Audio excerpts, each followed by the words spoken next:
to A Well-Designed Business. My name is Luann Nigara, and I'm so glad you found this podcast. Together with my husband Vince and our partner Bill, we have grown our company WindowWorks from the ground up. So I know and I understand the challenges you face in running your interior design business. I also know that your talent alone isn't enough to ensure your success. So on this podcast, we talk about strategies and practical steps to help you grow your business. But make no mistake about it, we have our share of fun here too, mixed in with those aha moments that I love so much. This isn't fluff. Nobody has time for that. Whether you are a new interior designer or a seasoned designer, I am here to help you create and to manage the kind of interior design firm that you dream of. It's straight talk and it's action. Are you ready? Let's get started. Hi, welcome to A Well-Designed Business. It is What Would Lou Do Day. This is the show where I answer your burning questions. So if you have a question for me, please email it to luannigara.com/WWLD. All right, before we get to this newest rock and a hard spot situation, let's thank Jaypore Living for sponsoring the show. Do you know all the goodness Jaypore has built into their website? Their new fully shoppable website includes easier than ever to browse features like you can filter rugs by color, style, construction, availability. The custom calculator provides immediate sizing and lead times on more than 600 customizable rugs. And you can see real-time inventory, and you get beautiful, accurate photography that you can share to entice your clients into having a Jaypore Living rug for themselves. Go to jayporeliving.com/Luann. That's JAIPUR living.com/Luann. You're going to be so pleased to see the thousands of beautiful rugs and how easy they have made it to do business with them. So today, one of my coaching clients found herself overwhelmed, and I felt like that this was a situation that I know business owners find themselves in. And so she gave me permission to share her little journey and dilemma on what happened with you. So 2019. She was very, very busy. Busy as all get out, which might seem like, oh, what's the problem with that kind of a problem, right? Well, at the end of 2019, she told me that she reviewed her year and she realized a few key things. See if you recognize yourself in any of these statements. She said she was exhausted, the flat out kind of exhaustion, not just the, I need a yoga class kind. She said she felt like she was doing a million things, but really didn't feel like she was doing most of them to the best of her ability. She said that she felt like she was dropping balls that she normally handled easily. And she was very frustrated and she was ready for change, the big kind of change, okay? The good news is when I met her and we talked about her business, there were some things that she really could be very proud of. She had an outstanding relationship with several builders who consistently fed her business and kept her pipeline flowing with new build projects. She was confident in her design and in executing her design process, which I was happy to learn. She was profitable. And it was clear she had a major business on her hands. These are all terrific things, all things that she should be happy and proud of, and all things that I knew that we could really build on in order to create a great success for her. Now, if I bring you up to speed, in the previous months before we began coaching, she had several projects that hit that final stage all at the same time. The receiving, the installing, the reveal, all at the same time.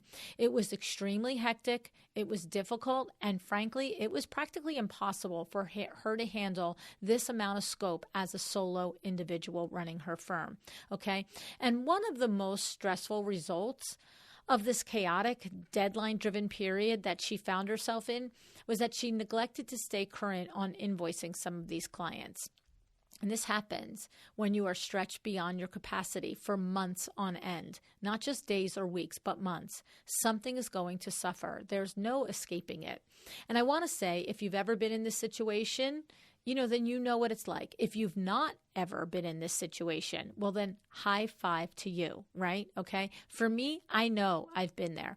I've been there both individually as a salesperson at WindowWorks, and I also know that WindowWorks has found themselves here. We found ourselves there one or two times throughout our career as a company as well. Okay.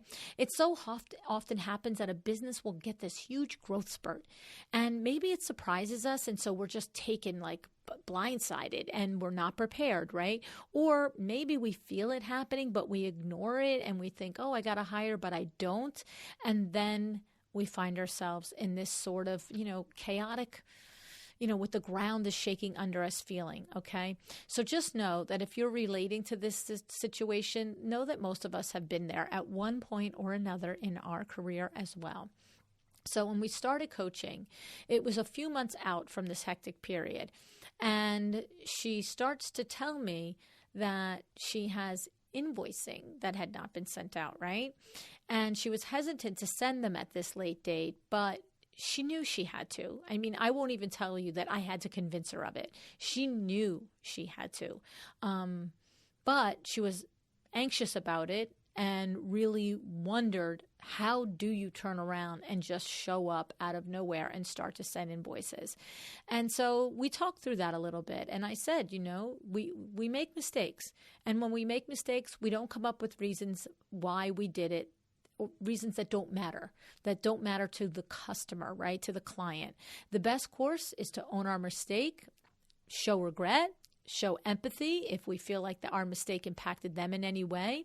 But you just got to do it. It's your money. You've got to go get it. You cannot leave that on the street. It's not even up for conversation, honestly. All right.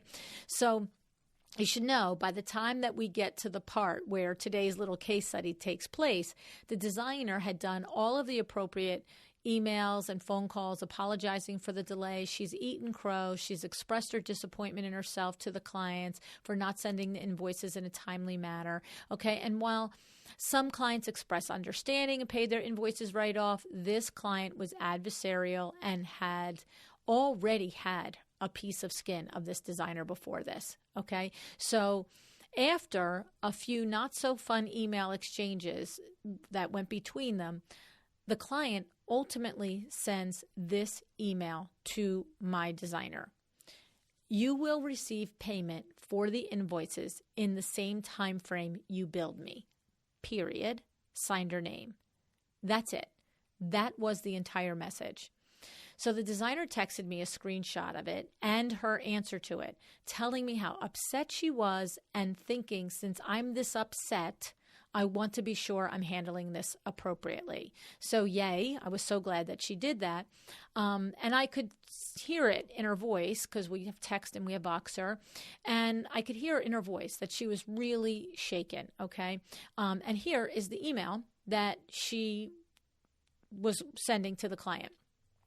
Hi, so-and-so. This is very mean-spirited. That you feel you need to respond to me in this way is very disappointing. While some might have seen it as an interest-free loan, you choose to see it otherwise. My invoicing is due on receipt. Refer to the contract for interest rates applicable to late payments. So give this some thought. What do you think I said? All right. What would you have said if your friend, if your bestie sent you this and said what the client said and then said, I'm going to do, this is the email. What would you have said? I mean, maybe you would have said the same, right? It's polite. It's non-confrontational. It still lays your terms out. Do you like it? Well, now ask yourself, what would Lou do? Okay. So here's what I said. I said, no, ma'am. Do not hit send on that email. You are processing this like a caring, understanding human person. Your client is not this. She clearly does not give a rip about allowing for mistakes, for putting herself in your shoes, okay?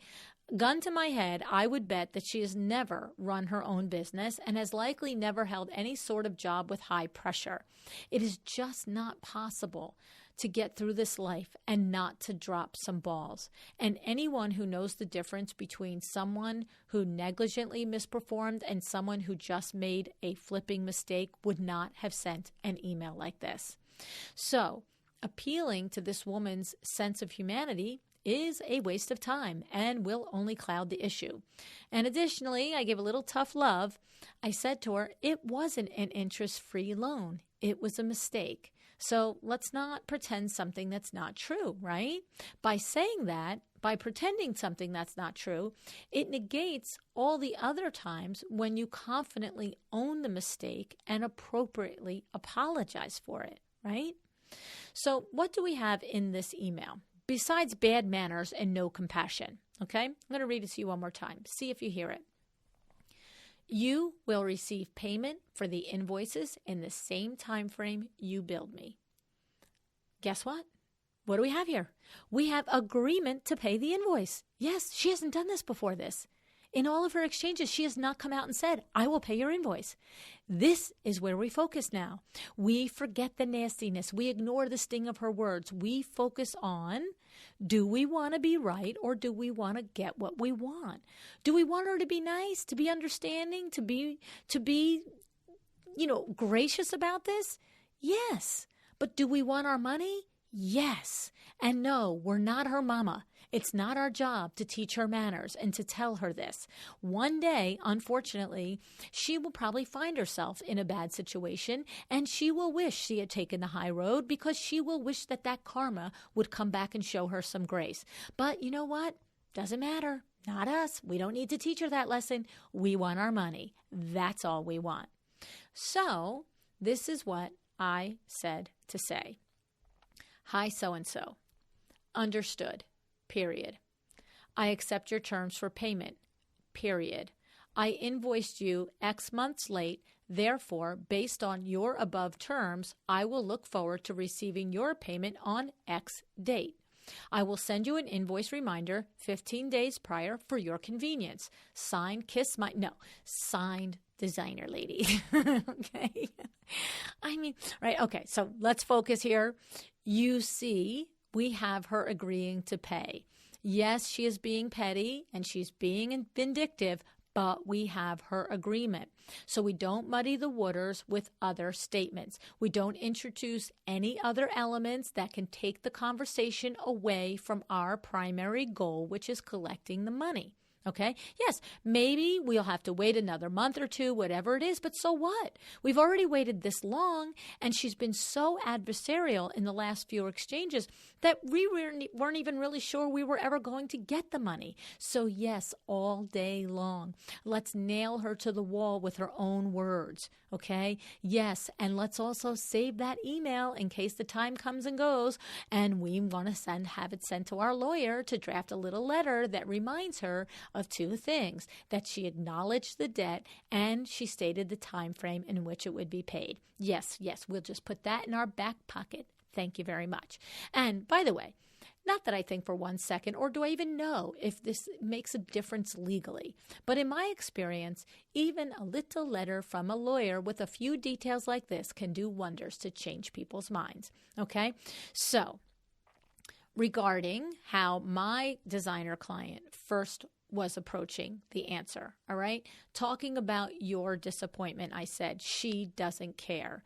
Talking about your contract is irrelevant because we're the cause that the contract isn't paid under the terms of the contract, right? So, and talking about an interest-free loan is only going to incite her to say that she never asked you for a loan. And in the end, it's a little more tough love for my client. I said, have you considered why this email has you so bothered, why it has you rattled? And I said to her, think about it. It's really because at the root, you know it's your error that caused this. That's why it's a stomach punch to read these words. And so what I said to her is, I want you to do is to let it go. It's not her opinion that's really bothering you or that you care about. It's your opinion of you. And that's the hurt that you're feeling now, all right? You don't like thinking of yourself in this light, and so forgive yourself. You have to give yourself space to make mistakes. You are a human being. You are running a business. You have a big business on your hands, and it is unrealistic to think that you will not make mistakes. And some, yes, are going to be big ones. And I also said to her, how do you think I know this? After all these years, I can look back and the big ones stand right out. You know what they are, all right? It's the reason that I'm able to coach you through them. I've been where you are, both the failures and the successes, all right? And it is what you do with each of these that will define who you are as a business owner and as a person, okay? So just because you're smart, it doesn't mean we don't make mistakes. The hope and the goal is that you will only make the mistake once because it hurts so bad and you recognize it the very next time from a distance, okay, so that you do it differently. This is how you grow a successful, profitable business. You look in the mirror, you own your crap, and you commit to not making the same mistakes, okay? And so she understood and she agreed. Ultimately, she softened the email a tiny bit from the language which I had used, which is okay. You always have to be you in everything you do. And it just felt more right for her to be a little bit nicer and a little bit softer. But she kept it to the point, and she kept it to what I was saying, the focus of it. And I was 100% on board with that. So let's recap some of the points in this is when we get an ugly email. We don't react emotionally. We find something to acknowledge in the email or agree on, if at all possible. We repeat and summarize, if necessary, what you understand their position to be, or you repeat where you agree, okay? Ignore anything in the email that is irrelevant to your goal or to the solution you want. No matter how tempted you are, just ignore anything that will bring you down a Y, like a turn in the road. We don't care. We're going straight for our goal. And conversely, speak directly to anything that is relevant to your goal. Take the high road and always be professional. All right. If you say you're going to do something in the email, do it when you said you're going to do it without any excuses. And lastly, don't kid yourself that you can point out their bad behavior and it will change anything. You can't fix broken with an email, so don't even bother, all right? So I want to say, have you ever found yourself in a bad way with a client before, right? I mean, it just does really stink. I know probably every single one of us, to a one, wants the best for our clients and for our relationship with them, which is why it is so hard to be at odds with them. So I hope that this was helpful for you.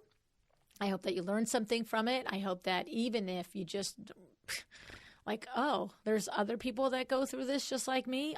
Yes, there are. Okay. And if you have a question on a problem that you're going through, please know that you can always email me and I will answer it on air. luannniagara.com/WWLD. Now, get ready for tomorrow's show. Tracy Connell is back on the show again. Tracy is going to talk with us on how to make money selling furniture. Right? We're also going to be discussing our newest class that Tracy is going to be teaching starting July 22nd, 2020, Buy Wholesale for Profit. All the ins and outs of how to learn how to set up wholesale accounts and talk about margins and understanding how to make money with this, okay? So please come back tomorrow to hear all about it from Tracy. In the meantime, you can get information on this course at BuyWholesaleForProfit.com. Cannot wait for you to have the ability to take this course because it is going to be a game changer for your business and for your profitability. All right. So thank you for joining me today. Oh, wait, before I go, I want to give a shout out to Manuela, Rebecca, and Natia for leaving your reviews on iTunes in the last 2 weeks. I saw them. I read them. I thank you so much. Big hugs to you guys. All righty. Thank you for joining me today. Thanks so much for listening and for sharing the show with your friends.